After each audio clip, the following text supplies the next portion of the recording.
Merci beaucoup, monsieur le modérateur. Bon après-midi à tous. Ce 4e colloque interdisciplinaire de Ngandajika m'offre l'occasion de réfléchir sur le racisme dans le sport et la musique, domaine où les Noirs, malgré leur performance, sont discriminés à travers les violences verbales, physiques, morales et autres incivilités entretenues par les Blancs. Nous remercions grandement le Centre culturel Monseigneur Tshibangouchi pour l'organisation de ces colloques portant sur un thème de brillante actualité et pour l'invitation qui nous a été lancée afin de participer à ce site. En 2006, j'ai croisé un homme, Abbé Chibaka. Et quand on échangeait avec lui, il m'a dit qu'il était acteur historique, donc acteur de développement, agent de développement. Et il me disait que de temps en temps, il quittait Kananga pour venir faire ses activités agricoles en Ngandajika. Et c'est là où j'ai pris la décision de devenir fermier. Je produis comme lui, mais en miniature. C'est la 2e fois qu'il m'invite à Ngandajika. Et je suis fier de lui. Professeur, je suis content de vous. Vous m'avez fait confiance et me voici. Au lieu de faire 200 km ici, moi j'en ai fait plus de 2000. Quand Kinshasa, Mbujimai, Ngandajika. Alors qu'il a fallu faire 200 km quand Mbujimai. Faut-il dire, comprenez mon émotion? Non, ce sont les réalités. La sociologie est une science qui étudie comment les gens vivent en société. Les gens qui vivent en société sont en rapport, en relation sociale, en interaction. De cette interaction sociale, naissent les faits et les phénomènes sociaux. La sociologie n'étudie pas l'homme, mais si elle étudie l'homme, elle étudie l'homme social, l'homme en relation avec un autre, mais elle tire de ces relations les produits provenant de ces relations que nous appelons les faits et les phénomènes sociaux. Maintenant, voici les hommes vivant en groupe, en société, partageant les relations, et un phénomène ou un fait apparaît qu'on appelle le racisme. Maintenant, je nous soumets à une réflexion. Le racisme est-il un fait social établi qui demeure, ou est-il un phénomène social qui est apparu, mais qui est appelé à disparaître? En ce moment-là, nous pouvons dégager des fausses thèses que nous soutenons, et aussi des meilleures, bien entendu. Mais si il est un fait social, et donc il est établi, il demeure, et nous ne pouvons pas nous l'enlever. Et si nous le considérons comme un phénomène social, en ce moment-là, nous pouvons continuer le débat, discuter sur les voies et moyens pour l'éradiquer. Voici au moins ma réflexion. Et donc, je m'inscris dans la théorie de la lutte contre les meilleurs. Donc, je situe le racisme comme étant une théorie de la lutte contre les meilleurs, et je m'insère dans la sociologie du sport et de la musique, où on trouve les meilleurs, on reconnaît qu'ils sont meilleurs, mais ils sont discriminés. Tout en reconnaissant qu'ils sont meilleurs. Mais pourquoi ils sont discriminés? Pourquoi il y a de la haine? Voici ce qui me préoccupe. Donc notre propos ce jour comprend 6 points, des tout petits points, des résumés de résumés. 1. Combat d'arrière-garde. 2. Deux poids, deux mesures. 3. Quelques réalisations méconnues des Noirs. 4. Le sport et la musique comme domaine d'excellence des Noirs. 5. Quelques cas illustratifs du racisme dans le sport et dans la musique. Et 6. Enfin, quelques actions des Noirs dans la lutte contre le racisme dans le sport et dans la musique. Et une conclusion terminera notre propos. 1. Combat d'arrière-garde. Les loups ne se mangent pas entre eux, dit-on.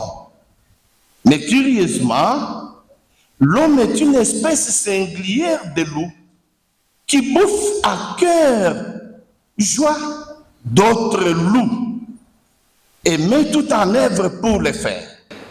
De là est la question du racisme.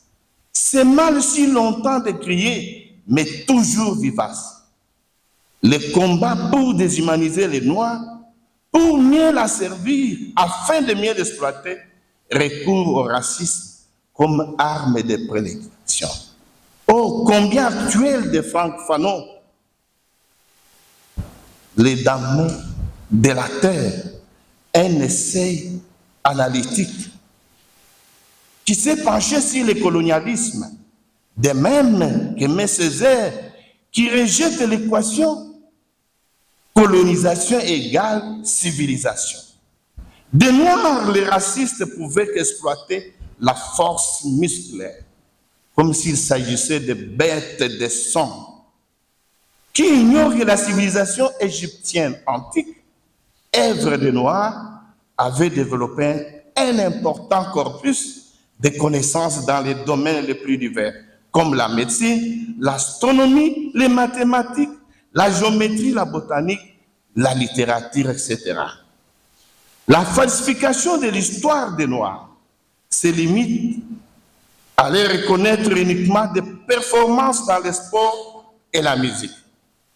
Leurs contributions et réalisations dans d'autres domaines sont soit timidement évoquées, soit carrément tues dans les écoles et les programmes scolaires. Comme le déclarait Basile Bakumbane sur les antennes de la radio Canada le 10 février 2022 à l'occasion du mois de l'histoire des Noirs. En effet, rares sont ceux qui savent que les Noirs ont combattu avec bravoure dans plusieurs guerres en Europe et en Amérique, qu'ils ont excellé dans les sciences, la technologie et les arts. Bien sûr, on attendra longtemps les reconnaissances de la part des jurys qui distribuent les Oscars, les prix Nobel et les ballons d'or. Toutefois, dire que les Noirs ne sont pas performants ou les Noirs ne sont performants qu'en sport, en musique, est un saut dans le vide que toute tête bien faite ne saurait faire. Certes, ces deux domaines sont sous l'effet des projecteurs et les communs des mortels peuvent facilement s'en régaler. Mais de là à confiner les Noirs dans ce domaine seulement, c'est aussi du racisme. Deux poids, deux mesures. Qui porte des verres fumés ne verra que selon la couleur des lunettes. Les joueurs noirs sont souvent victimes de comportements discriminatoires dans les compétitions sportives. On se souviendra des cris xénophobes lancés sur certains joueurs. On citera Jean Tigana en France, Vinicius, excusez-moi, je prononce très mal les noms des Blancs, c'est un défaut, mais c'est une qualité pour moi.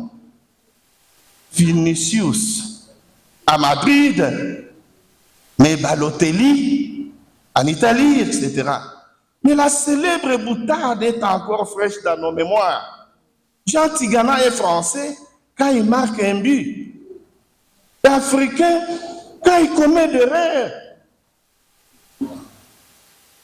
Et lorsqu'il aide Platini, et Platini marque les buts, on dit que ce sont les efforts de Platini.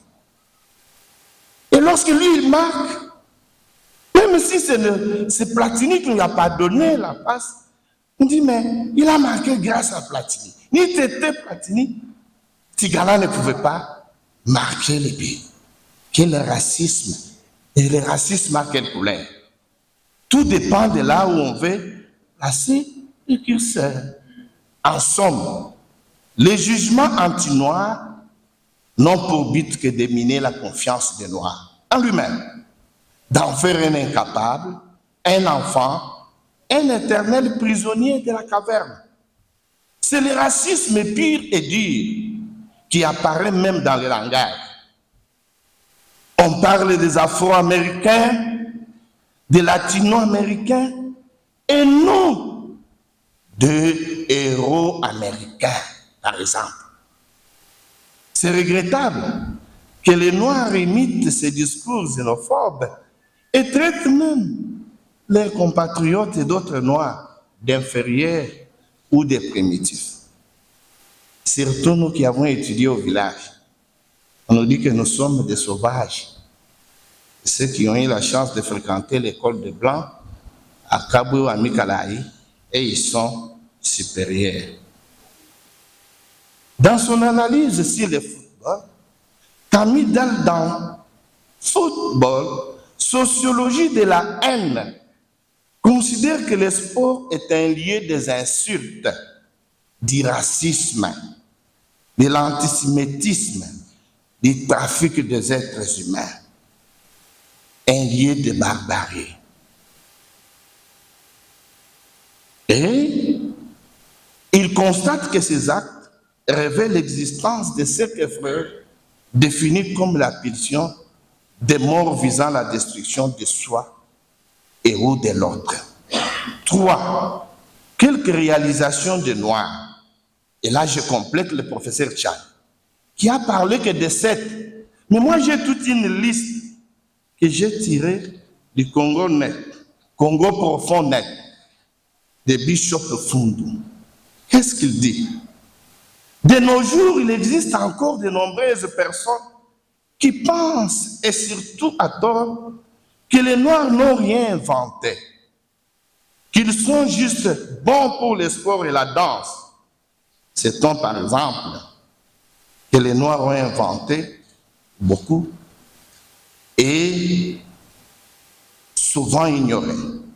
Et il cite entre autres la lampe électrique, l'antenne parabolique, la production sucrière améliorée, l'aiguillage des trains, les capsules de bouteilles, les bidons, les moteurs à combustion, les masques à gaz, l'ascenseur, les WC, les cachets, les tampons, les réfrigérateurs, la machine à écrire, la peinture et les colorants, les stylos, plumes à réservoir, la machine de cordonnerie, les tunnels pour les trains électriques, la guitare, les peignes achevés, les rotatives de presse, les systèmes et les appareils téléphoniques, les vitesses automatiques des véhicules, les thermostats, la moissonneuse batteuse, les conditionnements d'air, les lubrifiants des moteurs, l'antenne de détection des radars, etc. Il en cite, et il cite même ceux qui ont inventé. Mais pourquoi on n'en parle pas? L'erreur des Noirs serait d'attendre la reconnaissance de ceux-là même qui ont intérêt à les voir disparaître.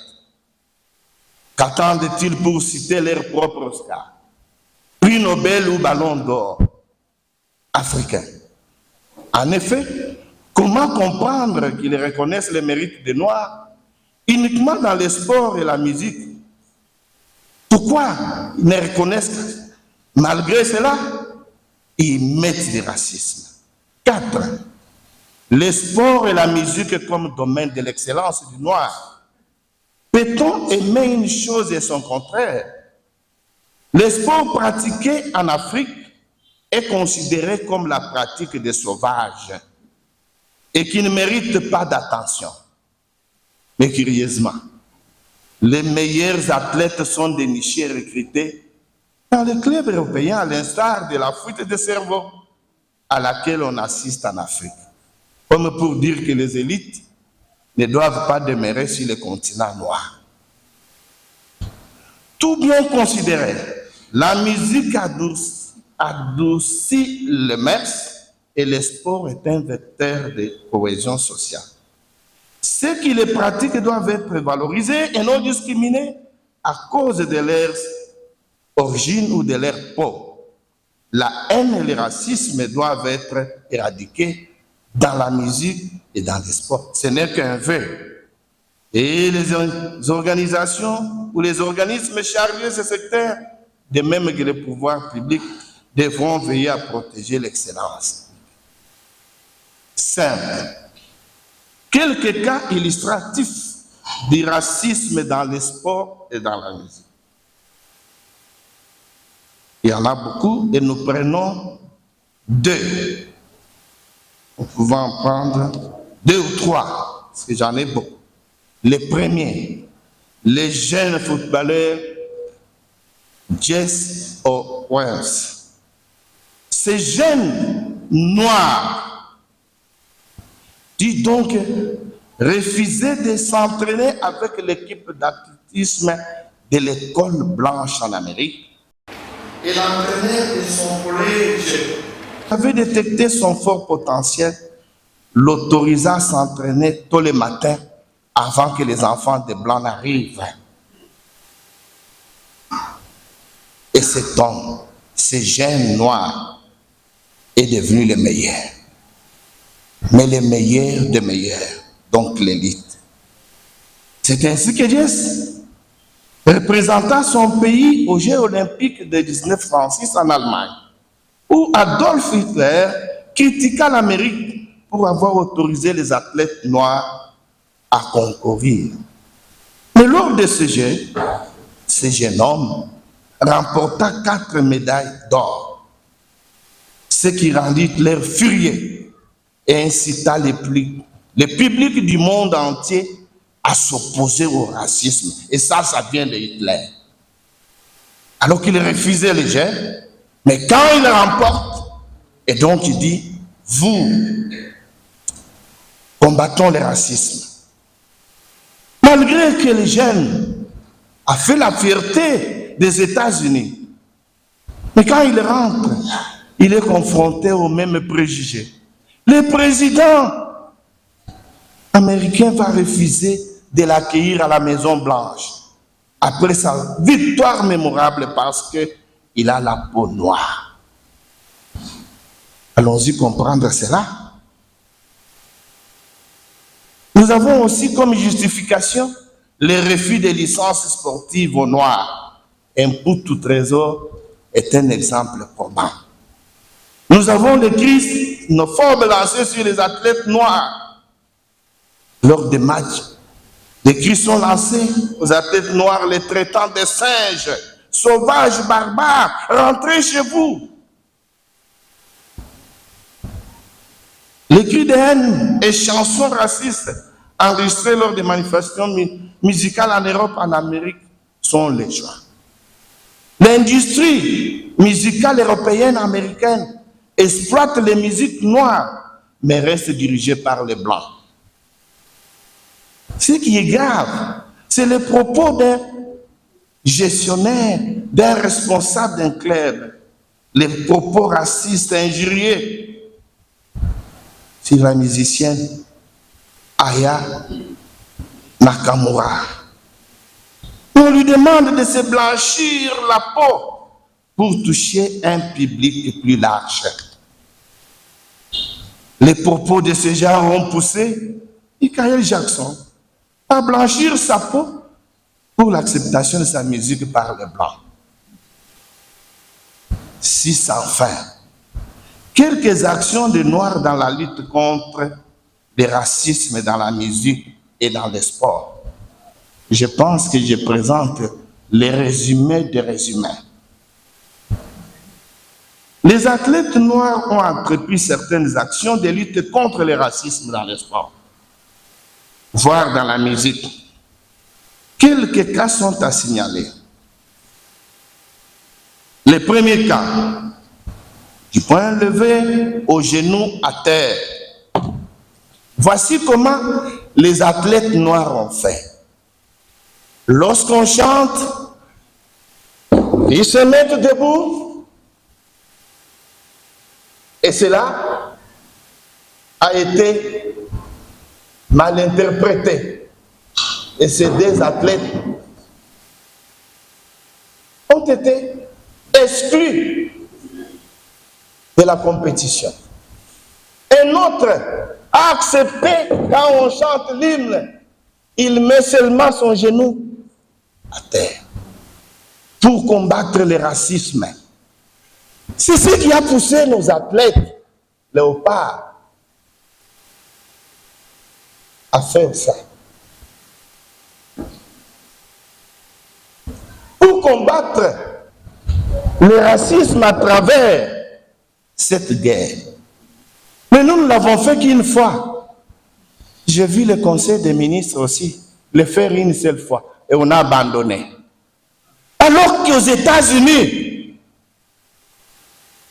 les athlètes noirs et leurs sympathisants ont continué pour combattre le racisme. Je conclus, parce que c'est un résumé des résumés, je perds des cartons jaunes. Conclusion.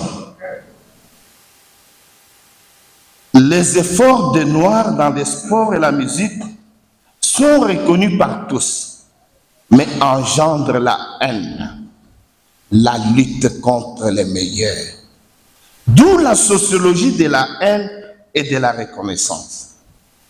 Le racisme dans le sport et dans la musique est le reflet du racisme dans la société occidentale. Il touche tous les secteurs de la vie sociétale. Son ampleur en sport et en musique est inquiétante, malgré l'encouragement de certaines organisations comme l'Union européenne. Laisser la lutte contre le racisme uniquement aux athlètes sportifs et aux musiciens noirs ne suffit pas. Laisser la lutte contre le racisme aux organisations socioculturelles et clubs sportifs noirs ne suffit pas non plus. Il faudrait une lutte collective des Noirs et leurs sympathisants. Pour amorcer cette lutte, la prise de conscience doit passer par quelques étapes que nous proposons. Et là, je voudrais avoir votre adhésion.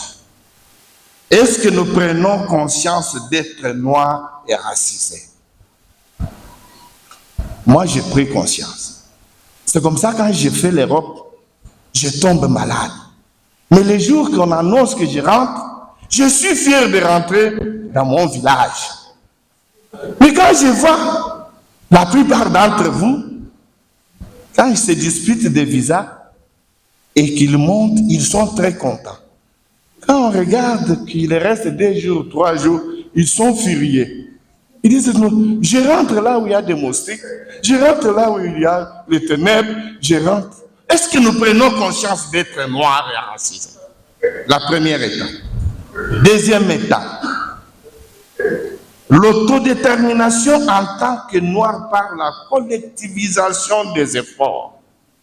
Est-ce que nous mettons en commun nos efforts pour combattre les racismes? Ou parce que moi je suis ami d'un tel blanc, je peux être protégé et donc je peux livrer les autres. Troisième étape. L'autodéfense par la création de groupes de jeunes volontaires et engagés à défendre la peau noire à travers des marches violentes et la riposte en cas de récidive.